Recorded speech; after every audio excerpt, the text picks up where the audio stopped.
Halo, kembali lagi bersama saya Max. Apa kabar kalian semua? Semoga selalu sehat dan baik-baik saja ya. Sesuai jadwal di episode kali ini kita akan lanjutkan serial Chandra Nandini episode 34 part 1 dan part 2. Lalu kisah di episode 34 part 1 dan part 2 ini kita akan diperkenalkan dengan tokoh baru yakni Putri Visakha, yang mana kehadirannya membuat posisi Nandini sebagai pengasuh Bindusara terancam. Karena baru kali ini selain Nandini ada orang yang bisa menenangkan Bindusara, dan orang-orang di istana juga termasuk Chandra sangat menyukai kepribadian Putri Visakha yang baik, ramah, dan tentunya cantik. Namun di balik itu semua ada rencana terselubung yang hendak dilakukannya. Tanpa banyak spoiler, langsung saja kita gaskan pada alurnya. Dia sangat lucu. Iya. Kisah berlanjut pada saat Nandini hendak pergi setelah Chandra mengusirnya. Namun kalung Nandini tersangkut di pakaian Chandra, dan Dadima pun datang melarang Nandini untuk pergi karena harus memberi Bindusara makan. Dadima pun mulai melancarkan aksinya untuk mempengaruhi Chandra mengenai keputusannya di sidang yang membahas hak asuh anak. Sebelumnya Chandra memilih ayah yang berhak mengasuh anaknya dan menolak usul Nandini yang datang memberi saran agar anak diasuh oleh ibunya. Usul dari Nandini ini sangat tepat karena memang anak mempunyai ikatan dengan ibunya bahkan sebelum dia lahir. Akan tetapi Chandra tidak melihat suatu yang benar karena keegoisan menutupinya. Sehingga Dadima pun berniat untuk membuka pikiran Chandra dengan melihatkan Nandini dan Bindusara sebagai contoh konkretnya. Dan pada akhirnya Chandra pun meminta pelayan untuk memanggil pasangan suami istri yang bercerai dan bermasalah dalam hal asuh anak.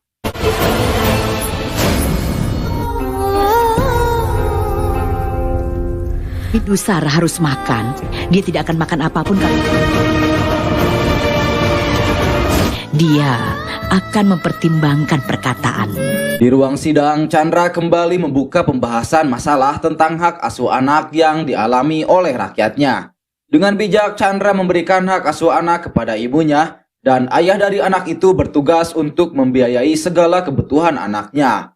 Setelah permasalahan itu tuntas, tiba-tiba datang seorang prajurit mengabarkan bahwa ada seorang wanita yang memaksa masuk ke istana karena ingin bertemu dengan Raja Chandragupta. Dengan izin dari raja, prajurit pun membawa wanita itu yang nampaknya memiliki beberapa luka di sekujur tubuhnya. Dengan tenang, ia memperkenalkan diri di hadapan Raja Chandragupta Maurya. Siapa kau? Putri Raja Visakha dari kerajaan Mahafatkandarat. Wanita yang bernama Ratu Visakha itu menjelaskan keinginan dia bertemu Raja Chandragupta Maurya adalah untuk meminta perlindungan dan ingin Raja Magadha membantu dia untuk membalaskan kematian ayah dan ibunya yang dibunuh secara brutal oleh Padmananda. Namun Megastens nampaknya belum yakin dengan semua penjelasan yang Ratu Visakha berikan. Dan ia pun meminta bukti bahwa memang Ratu Visakha adalah seorang putri raja dan hanya menganggap Ratu Visakha hanyalah seorang penipu. Namun Ratu Visakha meyakinkan Chandra dengan melihatkan bukti yang ada di tubuhnya, yaitu sebuah tanda di lengannya, yang mana setiap anggota kerajaan memiliki tanda itu, dan memohon kepada Chandra agar tidak mengusirnya karena dia membutuhkan perlindungan dari kerajaan Magadha, yang pada akhirnya Chandra pun percaya kepada Putri Visakha dan mengizinkannya untuk tinggal di istana Magadha. Sementara itu, Nandini sedang bermain dengan Bindusara dan berakting menyerupai Raja Magadha Chandragupta Maurya di depan Bindusara. Namun tiba-tiba Chandra pun datang dan melihat Nandini yang berpenampilan seperti dirinya. Nandini yang tidak mengetahui kedatangan Chandra pun berbicara dengan Bindusara dengan mengatakan bahwa ayah Bindusara itu memang sangat kasar tetapi pemberani dan baik hati. Hingga pada akhirnya Nandini pun sadar bahwa Chandra sedari tadi memandangi dirinya. Apakah aku memang begitu kasar? Biarkan aku pergi. Chandra, biarkan aku pergi. Aku tidak menghentikanmu. Tunggu Nandini.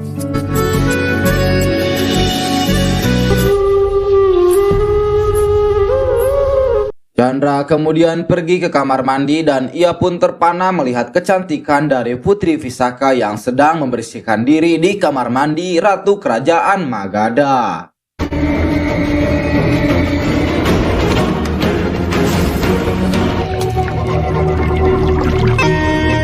Nandini kemudian mendatangi Putri Visaka dan menawarkan diri untuk memberikan lulur di punggungnya. Nandini merasa kasihan kepada Putri Visaka setelah apa yang dialaminya. Apalagi yang membantai semua keluarga dari Putri Visaka adalah ayah dari Nandini, yaitu Padmananda. Lalu Nandini pun meyakinkan Visaka bahwa Raja Chandragupta akan melindungi dan membalaskan dendam Putri Visaka. Hingga pada akhirnya Helena pun muncul dan menjelaskan bahwa Padmananda adalah ayah dari Nandini karena Nandini tidak menjelaskan itu kepada Visaka. Helena tiada hentinya menjelek-jelekan Nandini di depan Putri Visaka. Dan yang membuat saya senang dengan kehadiran Putri Visaka di Magadha ini, selain dia cantik, Putri Visaka juga tidak terpengaruh dengan perkataan Helena yang menjelek-jelekan Nandini. Malah Putri Visaka membalikan perkataan Helena bahwa ayah Helena juga dahulu pernah menyerang Magadha, dan itu membuat Helena terdiam seketika lalu pergi meninggalkan Putri Visaka dan Nandini. Ayahmu dulu pernah menyerang Magadha. Iya, situasi berubah. Scene berpindah ke tengah hutan yang mana Chandra dan Chanakya bertemu untuk membicarakan penyerangan terhadap Padmananda karena Chanakya telah meninggalkan jejak yang akan menjadi penuntun Chandra dan pasukannya untuk menyerang Padmananda di tempat persembunyiannya. Semoga dewa memberkati. Semoga kita benar. Malam harinya, Chandra dan pasukannya pergi ke tempat Padmananda dengan mengikuti jejak kulit kacang yang ditinggalkan Chanakya saat pergi ke tempat Padmananda. Pada akhirnya Chandra pun telah sampai di tempat persembunyian Padmananda dan dengan hati-hati menyusun strategi untuk menangkap Padmananda. Namun nampaknya perkemahan itu sudah kosong tak berpenghuni, yang berarti Padmananda sudah kabur dan mengetahui semua rencana Chanakya. Chandra kemudian kembali dan menemui Chanakya untuk mengabarkan bahwa Padmananda tidak ada di tempatnya. Dan mendengar kabar itu, Chanakya pun kebingungan karena sebelumnya ia yakin bahwa rencananya itu tidak akan diketahui oleh Padmananda. Akan tetapi Chanakya mengingat di kubu Padmananda ada Amatya Rakses yang memiliki kecerdasan yang sama dengannya. Dan tentu Amatya sudah mengetahui rencana Chanakya. Sementara di lain tempat, Padmananda dan pasukannya tengah kebingungan karena Amatya membawa mereka pergi dari tempat sebelumnya. Amatya pun menjelaskan alasannya karena dia menemukan kulit kacang di sekitar perkemahan mereka sebelumnya yang mana kulit kacang itu akan dijadikan sebuah jejak untuk mendatangi Padmananda. Kau memang luar biasa. Dia berusaha mengelabui kita. Kita belum tahu pasti. Ini pasti rencana Acarya. Aku tidak akan mengampuninya. Aku punya solusinya. Sementara di istana, Nandini terlihat gelisah karena Bindusara tidak hentinya menangis. Mora kemudian meminta pelayan untuk memanggilkan tabib karena ia khawatir dengan kondisi Bindusara. Tabib kemudian memulai perawatannya. Namun tabib berkata bahwa Pangeran Bindusara dalam kondisi sehat, akan tetapi ia tidak tahu mengapa Bindusara terus saja menangis. Hingga pada akhirnya Putri Visaka pun datang dan meminta izin untuk menggendong Bindusara karena ia tidak tega melihat bayi terus saja menangis. Visaka pun menggendong Bindusara dan benar saja Visaka dengan kelembutannya berhasil membuat Pangeran Bindusara berhenti menangis. Sehingga Ratu Mora pun tidak hentinya memuji Putri Visaka.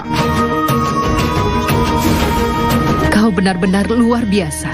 Terima kasih. Setelah Bindusara tenang, Nandini dan Visaka pun bermain dengan Bindusara yang nampaknya Bindusara sangat senang dengan kehadiran Visaka di istana Magadha. Nandini yang akan membawa makanan untuk Bindusara pun menitipkan Bindusara kepada Visaka. Lalu Chandra pun pergi ke kamarnya hendak beristirahat. Akan tetapi rasa nyerinya kembali kambuh dan ia menganggap bahwa yang sedang menggendong Bindusara adalah Nandini.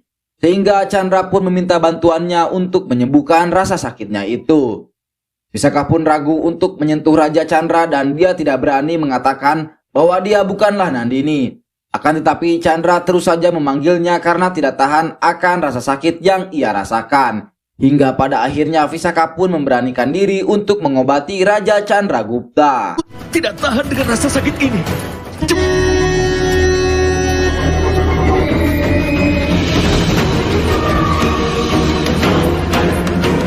Nandini kemudian kembali ke kamarnya dan melihat Visaka yang sedang memijat suaminya itu. Chandra sendiri terkejut setelah mengetahui bahwa orang yang memijatnya bukanlah Nandini melainkan Putri Visaka.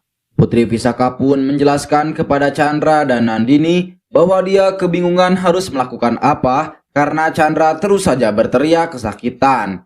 Dan ia pun memutuskan untuk memberikan pertolongan pertama kepada Raja Chandragupta.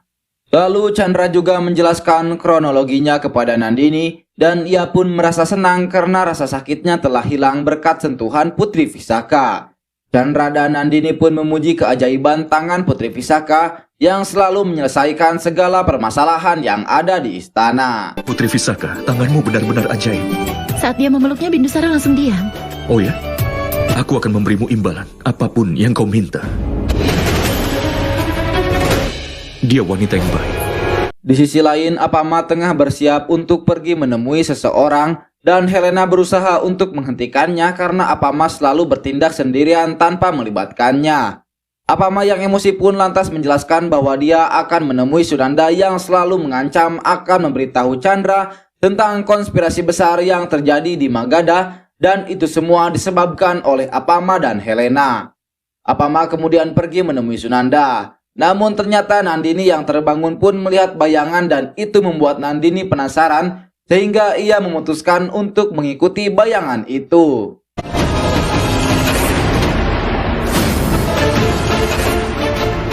Siapa?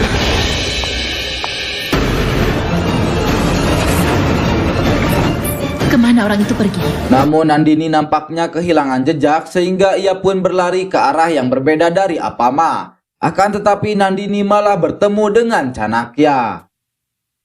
Chanakya sendiri berharap Chandra lah yang akan bertemu dengan dia karena dia berada di sana untuk mengabarkan sesuatu yang penting kepada Chandra. Namun Chanakya malah bertemu dengan Nandini dan memutuskan untuk memberitahu Nandini bahwa Chandra dalam keadaan bahaya karena Padmananda mengirimkan seseorang ke istana untuk membunuh Chandra. Nandini pun seketika ragu untuk mencurigai Putri Visaka karena Padmananda sendiri yang telah menghancurkan keluarga Putri Visaka. Walaupun begitu, Chanakya meminta Nandini untuk tidak percaya kepada siapapun. Siapakah? Aku datang untuk menemuimu, Nandini. Ayahmu mengirimkan seseorang ke istana untuk menghabisi Chandrana. Aku tidak tahu siapa orang itu. Putri Visaka datang ke istana. Awasi setiap orang di istana. Jangan percaya kepada siapapun. Di sisi lain, Apama bertemu dengan Sunanda yang meminta imbalan karena dia mempunyai informasi yang sangat penting untuk dijadikan alat konspirasi bagi Apama dan menciptakan kerenggangan antara Chandra dan Nandini. Yaitu Gautami mempunyai seorang putra dari Dananan yang berarti Padmananda mempunyai seorang penerus. Dan Nandini mengetahui semua hal itu dan dia merahasiakannya dari Chandra. Apama pun senang dengan kabar yang diberikan Sunanda. Lalu setelah bertemu dengan Chanakya, Nandini kembali ke kamar Bindusara yang nampaknya Chandra dan Visaka sudah menunggu Nandini. Chandra marah karena Nandini tidak ada saat Bindusara menangis.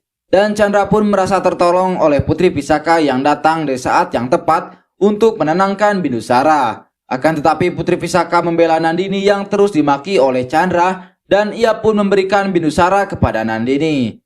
Setelah Putri Visaka pergi, Chandra kembali mengingatkan Nandini bahwa Nandini di istana ini adalah sebagai pelayan. Lalu Chandra pun merasa heran melihat sandal Nandini yang kotor dan itu membuat Chandra curiga bahwa Nandini pergi keluar istana.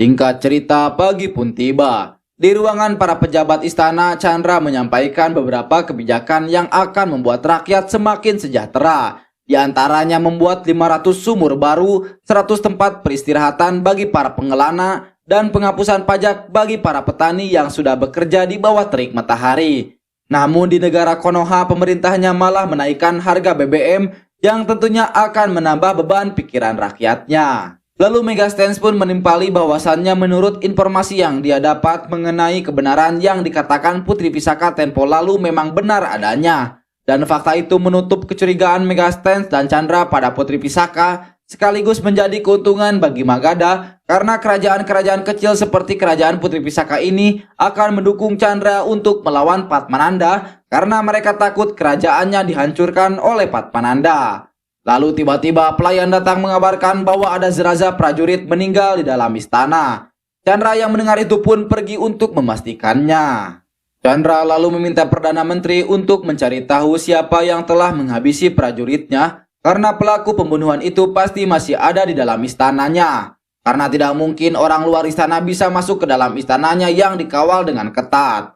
Chandra lalu menatap curiga Nandini yang datang melihat jenazah prajurit itu karena sebelumnya Nandini meninggalkan kamar Bindusara di tengah malam dan sandal Nandini terlihat kotor penuh dengan lumpur. Hingga Chandra pun curiga kepada Nandini dan membawa Nandini pergi untuk menginterogasinya.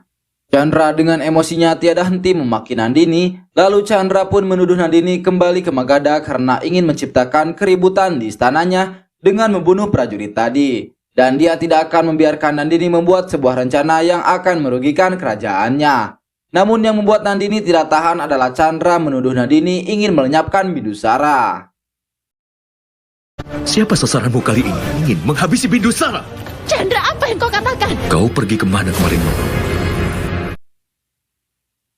Sementara itu, Nandini bimbang dengan semua tuduhan Chandra karena ia tidak berani berbicara yang sebenarnya bahwa semalam dia pergi menemui Chanakya yang Nandini tahu Chandra akan semakin membenci Nandini karena Nandini menemui orang yang telah Chandra usir dari istana.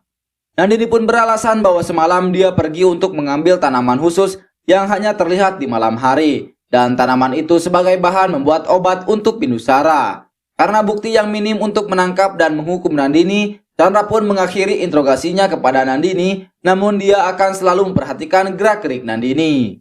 Di sisi lain, Helena terus menuduh Apama yang telah membunuh prajurit itu. Akan tetapi, Apama tidak mengakuinya karena bukan dia pelakunya.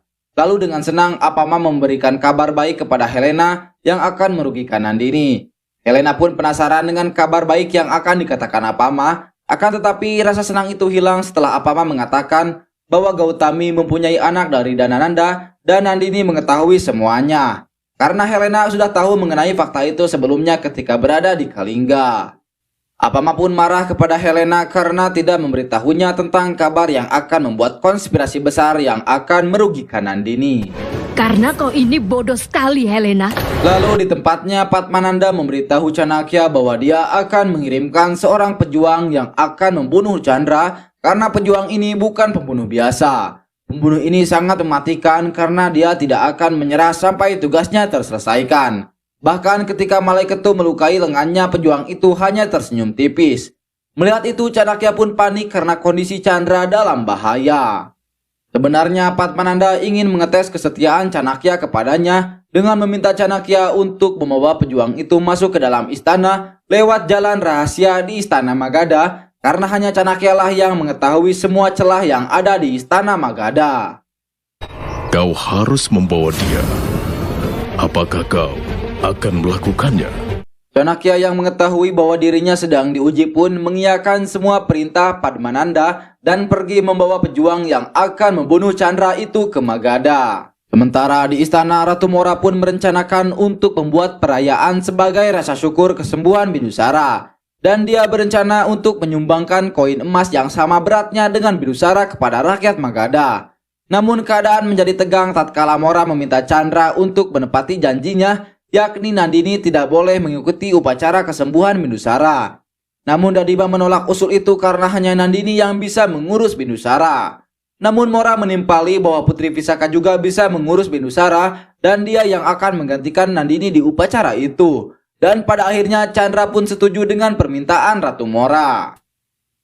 Setelah itu Nandini dan Visaka membawa Bindusara ke kamarnya untuk dirias. Namun tiada hentinya Nandini menatap Visaka yang sedang bermain dengan Bindusara.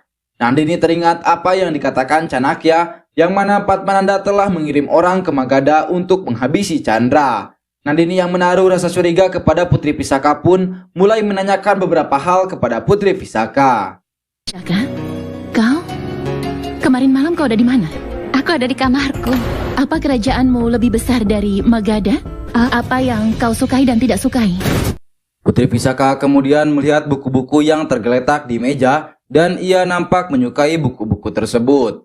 Chandra kemudian datang dan mengizinkan Putri Pisaka untuk membawa buku-buku itu ke kamarnya, karena buku tersebut tidak lagi ada yang membacanya. Nandini yang mendengar itu pun terlihat terluka karena sebenarnya buku-buku itu adalah miliknya, namun dia tidak berani mengatakannya. Dan yang paling menyakiti Nandini yakni ketika Chandra menawarkan diri untuk memasangkan gelang kaki milik Nandini di kaki Putri Pisaka, yang mana Nandini dulu pernah memintanya untuk memasangkan gelang kaki itu di kakinya. Kalau kau mau, aku bisa memasangkannya di kakiku.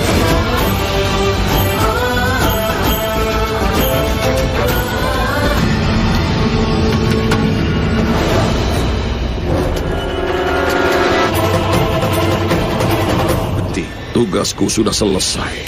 Di sisi kanan, kamar terakhir adalah kamar Chandra. Terima kasih untuk kalian yang sudah menyimak sampai akhir. Sampai berjumpa dengan saya di esok hari, tentunya mengulas Chandra Nandini episode 35. Jangan lupa klik like, komen, dan subscribe juga ya guys, agar saya bersemangat membuat kontennya. Sekian dari saya, salam sejahtera untuk kita semua.